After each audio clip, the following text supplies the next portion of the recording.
The lawyer cleared his throat and said my name like he was apologizing for it. That's when I knew something was wrong. He slid the envelope across the polished oak table, the kind that reflected faces too clearly. Everyone was watching me, cousins leaning forward, my aunt already smiling, my father pretending not to care. I broke the seal with steady hands, expecting softness, final words, love. 2 words, not you. My grandmother's handwriting, sharp, familiar, final. The room exhaled. Someone laughed, quick, embarrassed. Jewelry boxes appeared, deeds, keepsakes wrapped in tissue paper. My name was never said again. I folded the paper once, placed it back in the envelope, and stood up before the humiliation could finish its sentence. No one followed me out. That was the first confirmation. I used to be her favorite, or at least that's what I thought.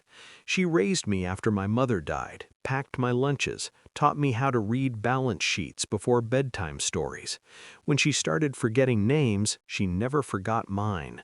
When her hands shook, she still signed checks clean and exact. She trusted me, with passwords, with conversations she didn't want overheard, with the quiet parts of the family history. I was there every Sunday. The rest came when they needed something. So when the tone shifted, when my calls went unanswered, when visits were suddenly too tiring, I noticed. I didn't panic. I observed. My aunt started answering the phone. My cousin began managing appointments. Paperwork moved without my name on it. I asked once, calmly. Just simplifying things, they said. That's when I started keeping records. Betrayal doesn't announce itself. It leaks. A missed appointment, a changed beneficiary form, a new power of attorney filed quietly, efficiently, without my knowledge. I found out the way I always do, by following patterns, dates that didn't align, signatures that looked rushed, decisions she'd never have made. I never confronted anyone. I never raised my voice. I let them think they were winning. While they were busy dividing heirlooms, I was copying documents. While they whispered in hallways, I was building a timeline.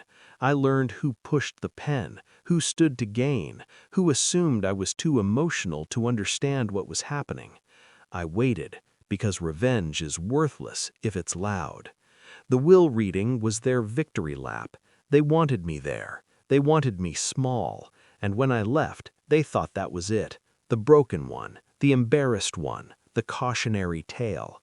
They didn't call. I didn't answer.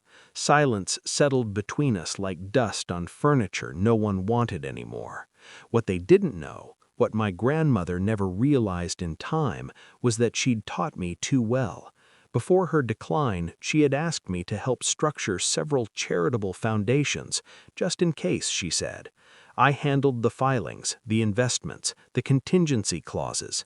She trusted my math more than her memory. Those foundations owned the land beneath 3 of the properties my family inherited. Long-term leaseholds, renewable only with board approval. I was the board.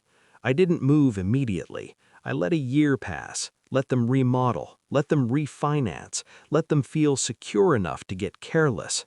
Then I sent the letters, polite, legal, unemotional, lease terms amended, renewal denied, investment accounts frozen pending review, tax irregularities flagged, real ones, not fabricated, all filed by the book, all unstoppable once set in motion.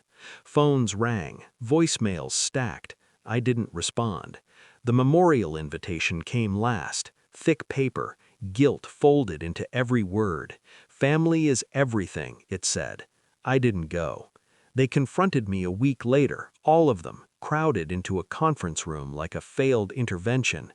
Anger first, then disbelief, then fear once they understood the math.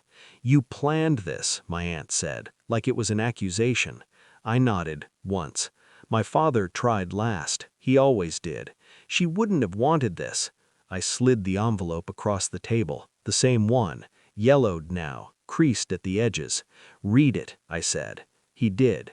His shoulders sank, not in shame, in recognition. They finally understood what "not you" meant. Not the version of me they tried to erase, not the obedient one, not the quiet one. I didn't take anything from them that wasn't already mine to manage. I didn't raise my voice. I didn't insult them. I simply removed the illusion that they were untouchable. Justice doesn't always look like forgiveness. Sometimes it looks like balance restored. I still have the envelope. I keep it in a drawer with the documents that matter. A reminder that love can be manipulated, but preparation can't. They're shocked I didn't come to the memorial. They say it's another betrayal. They still don't understand. I already said goodbye at the reading of her will.